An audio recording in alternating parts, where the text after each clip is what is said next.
Hello everyone, welcome to my channel. Today I am going to discuss about the basic concept of whole number. In this video you will learn about the properties of addition and subtraction, and in the next video you will learn about the properties of division and multiplication. So let's start now. Now first you have to tell me that what is a whole number.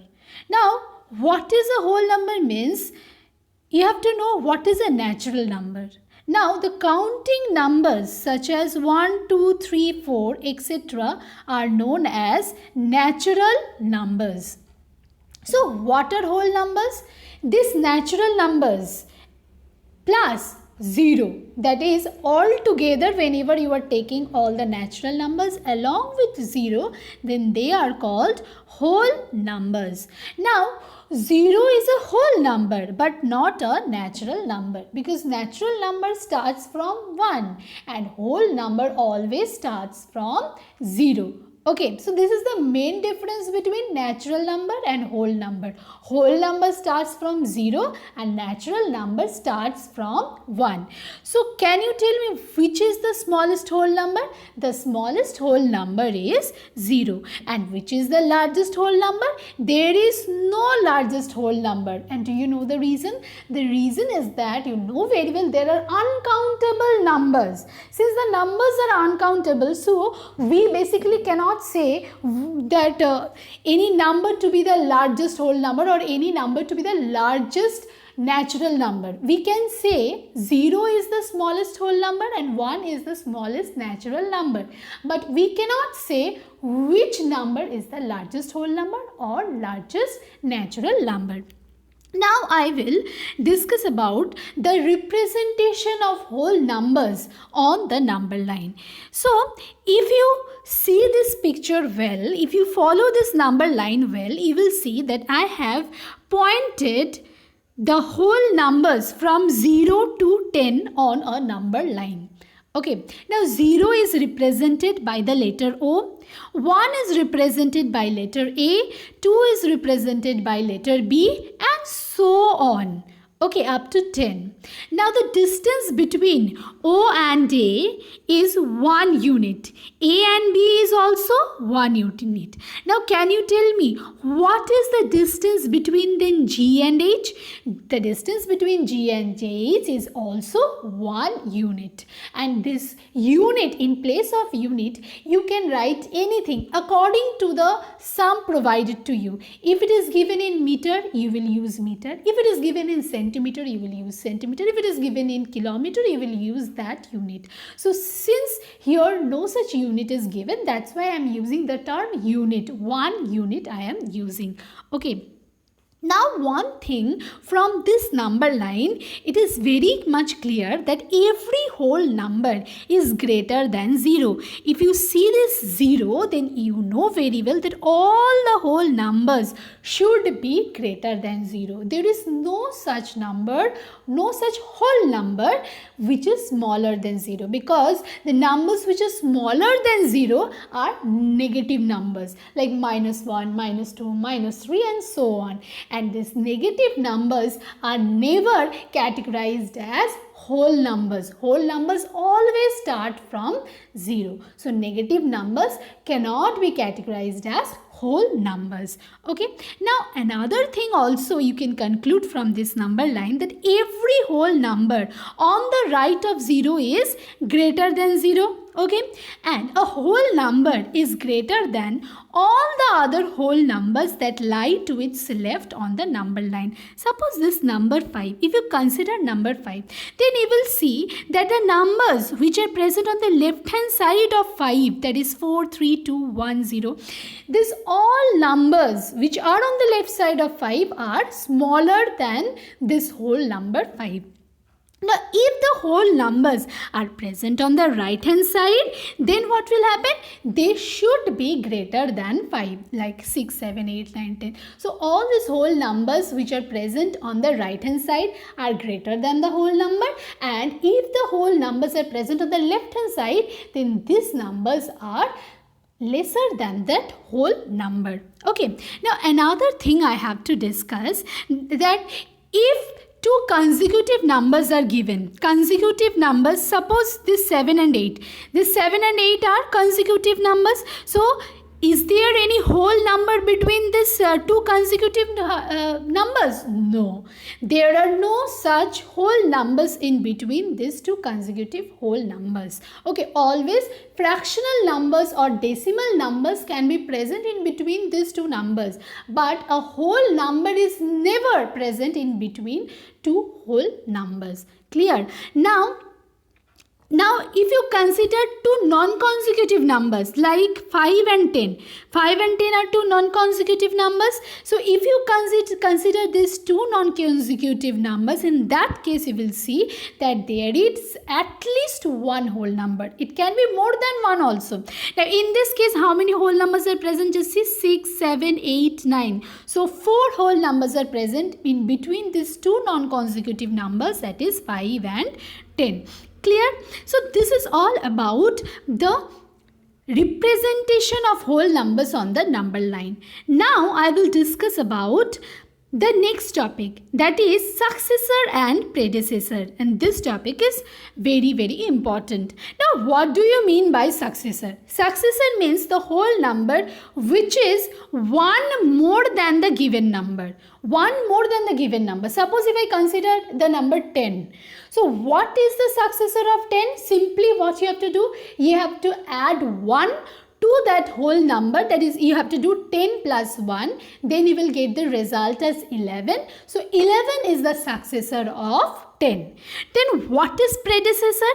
Predecessor is just the opposite of successor. And if you want to remember the term that predecessor means previous number, in order to do that, what you have to do, you have to see that predecessor also starts with pre and previous also starts with pre. So in this way you can connect and you can keep this in your mind that predecessor means previous number. So the whole number which is one less than the given number is known as predecessor. So what is the predecessor of 10? You have to simply do what? 10 minus 1. You will get 9. So 9 is the predecessor of 10 and 11 is the successor of 10. Clear? But one thing you have to keep in mind that there is no predecessor of 0. Because predecessor of 0 means there is no predecessor of 0 means in case of whole numbers. If you consider the integers, in that case there is predecessor of 0, that is minus 1. Okay, but minus 1 is not considered as whole number. So in that case you can say that there is no whole number predecessor of 0. Okay, so let me see whether you can do the sum or not. Suppose if I give you the following number. Okay, suppose the number is 3799. This is the whole number, and if I ask you that what is the successor of 3799, so how will you find it out? Just see, simply you have to add 1 to that number. So how much you will get? Just see, you will get 3800. So whenever you are adding 1 to that number, you are getting 3800. So 3800 is the successor of 3799. And if I ask you what is the predecessor of 3799, in that case what you have to do, simply you will deduct 1 from that number. So just see what will be the result in that case. The result will be this one. Just see. So 3799 minus 1, if you do, you will get what? 3798. So 3798 is the predecessor of 3799 and 3800 is the successor of 3799. I hope this portion is clear. Now I will move to the next topic, that is fundamental operation. You know very well that there are 4 fundamental operations in case of whole number, that is addition, subtraction, multiplication and division. In this video you will learn about the properties of addition and subtraction, and in the next part you will learn about the properties of multiplication and division. So let us start that portion. So now just see properties of addition. So many properties are given over here. Number 1, closure property of addition. Number 2, commutative property of addition. Number 3, associative law of addition.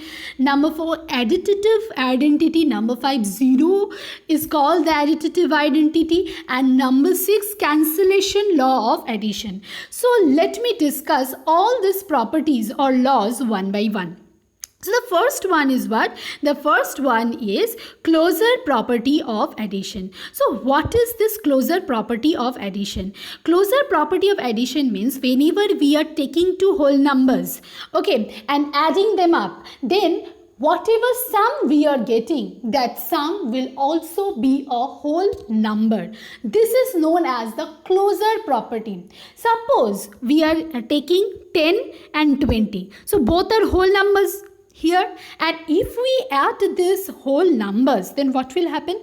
We will get 30 as the result, and 30 is also a whole number. Clear? So this property is known as closure property of addition. Now I will discuss about the next property, that is commutative property of addition. So what is commutative property of addition?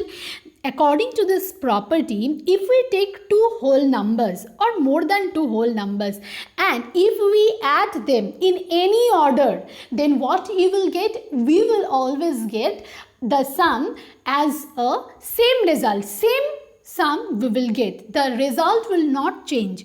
Suppose we are taking two whole numbers as 10 and 20. Okay, so if we take these numbers 10 and 20 and add them up, then what will happen? We will get the sum as 30. And now if we reverse the order, that if I make 20 plus 10, then what will happen? Then also I will get the same result, that is 30. So even if you change the order, still if the answer remains the same, in that case you can say that this particular operation is following commutative property. Clear? Now I will discuss about associative law of addition. Now what is the meaning of this associative law of addition? Associative law means if you are taking 3 or more than 3 whole numbers, and if you make them groups, okay, if you make them groups, then if you find out the sum, in that case also you will see that the results are same. The result will not change. Suppose if I take these 3 whole numbers, that is 25, 5 and 10. Okay, now how I am doing the grouping, just see. First I am grouping the first and the second number, and in the second case I am grouping the second and the third number. So in that case what will happen, just see. You know very well, according to BODMAS, you have to operate the bracket portion first. So in that case what I will do, I have to do means find out the sum of 25 and 5. So what will be the result? In that case I will get 30.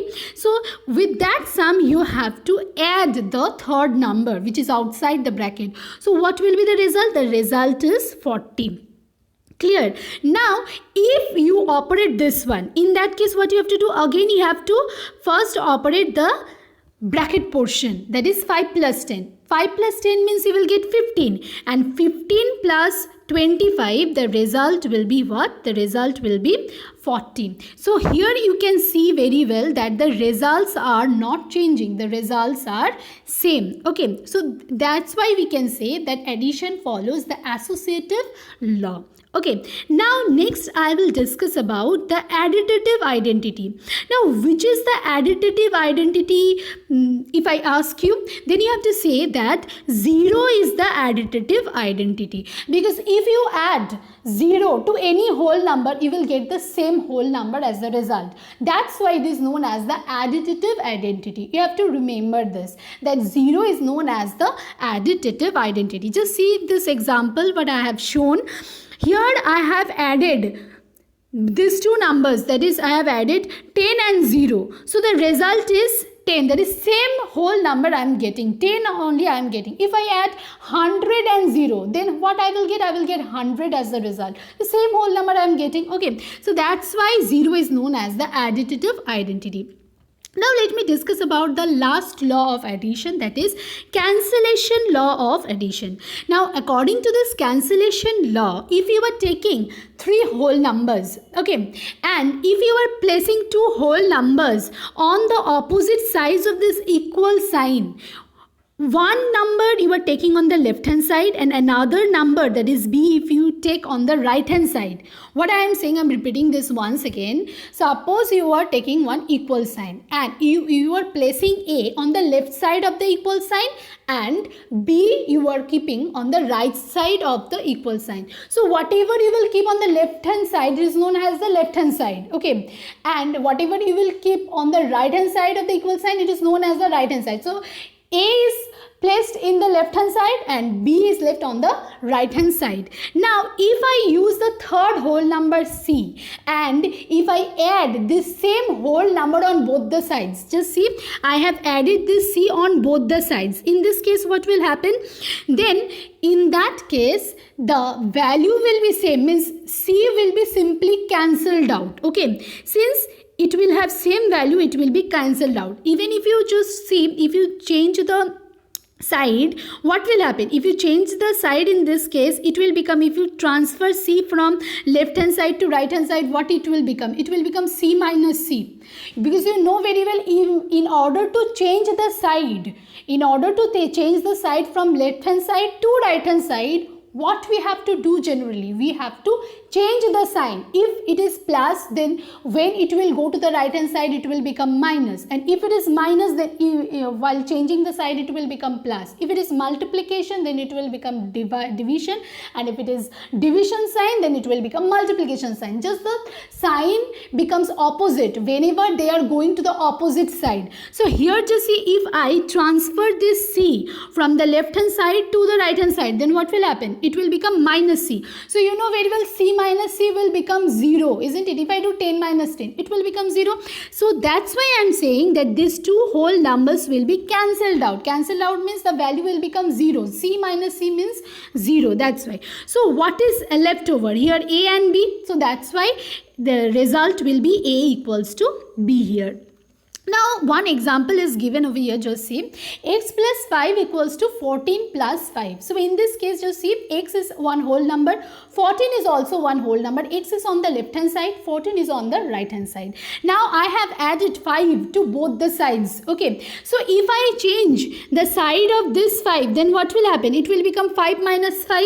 Okay, because whenever I am changing the side, this plus will become minus on the other side. So naturally 5 minus 5 becomes 0. So that's why we can say that this same numbers always cancel out. Okay. So what result you will get if this two numbers get cancelled out? Then what result you will get? You will simply get x equals to 14. Okay, so that is the cancellation law of addition. I hope it is clear now. Now I will discuss about the properties of subtraction. Okay, now properties of subtraction is very important, since generally it does not follow any kind of property. And let me tell you the reason why it does not follow the maximum properties which are actually followed by addition. It does not follow. What is the reason behind that? So let me explain it to you by showing different types of examples. So just see over here, number 1 point what is given over here. Whole numbers are not closed under subtraction. They do not follow the closure property. Now closure property means what I said. I said that whenever you are taking two whole numbers and if you do that particular operation, that is addition. In case of addition, you have seen that if I do the addition, then what I will get? I will always get one whole number. But in this case of subtraction, if you subtract the smaller number from the bigger number, from the larger number, you will get a whole number. Just see, I have subtracted 2 from 10. In that case, I am getting 8 as the whole number. But if I do opposite, that if I subtract the larger number from the smaller number, then answer is a negative one, and this negative number can never be a whole number. Okay, so here just see I have done what? 2 minus 10. So if I do 2 minus 10, in that case what will happen? The answer will be minus 8, and minus 8 is considered to be a negative number. It is never a whole number. It cannot be a whole number. It is a negative number. So naturally, closure property is not followed in case of subtraction. Now let me discuss about the next property. Okay, so the next property is commutative property. The commutative property is also not applied in case of what? In case of subtraction. Okay, so in case of subtraction it is not followed. Why? Because according to commutative property, if you change the order of the numbers, then also you will get the same result. But in case of subtraction, you will see what? Just follow this example. If you do 5 minus 3, you will get 2 as a result, and if you change the order, if you reverse the order, and if you do that subtraction, if you do 3 minus 5, then what will happen? You will get minus 2 as the result. Now minus 2, first of all, it is not a whole number, it is a negative number. And the second thing is that you are getting different answers, and whenever you will get different answers, then it means it does not follow the commutative property. Now the next property I will discuss, that is associative law. Now associative law is also not applied in case of subtraction. Now this can be explained very well with the help of this example. Just see, in this case you can see that there are 3 whole numbers, that is 10, 5 and 2. Okay, these are the 3 whole numbers. And in the first case, what I did, in the first case, 10 and 5 are in one group. That is, first and second numbers are taken as one group, and in the second case, the second and the third numbers are arranged in groups. Okay, so according to Bodmer's rule, what you have to do? You have to operate the bracket portion first. So in that case, what you have to do? You have to subtract this one, 10 minus 5. So what result you will get? You will get 5 as a result, and whenever you will subtract 2 from 5, the answer is how much? Answer is 3. Now let us come to the second step. Now here what you have to do, this bracket portion you have to solve first. Okay, so 5 minus 2, how much you will get? 3. So 10 minus 3, the answer is how much? Answer is 7. So you can see very well that the result of the of these two cases change, isn't it? The results change in this case. Okay, so since the results are not same, so we cannot say that a subtraction follows the associative law. But in case of addition, we have already seen that always associative law is followed in case of addition. The results remain the same even if you change the groups, change the grouping of the numbers. Even if you change, then also no such effect, the results will always remain same. But in case of subtraction, you will see that whenever you are changing the groups, then what will happen? The answers will change. Okay, so it does not follow the associative law. Now the next one, 0 is not the identity in case of subtraction. This one you have to remember. 0 is the additive identity, but it is not the subtractive identity. It is never the identity for subtraction. Okay, because if you consider this example, you will see that if you do 10 minus 0, you will get the same whole number, that is 10. Okay, but if you do the reverse thing, that is, if you subtract 10 from 0, then what will happen? You will get minus 10 as a result, and minus 10 is not a whole number, it is a negative number. So since you are getting negative number in that case, so you can easily say that 0 is not the identity in case of subtraction. I hope this portion is clear to you. Okay, so this is all about the properties of addition and subtraction. Okay, in the next video, I will discuss about the properties of multiplication and subtraction. For the time being, if you like my video, don't forget to subscribe my channel. And for the time being, take care of yourself and thank you for watching my video. Bye.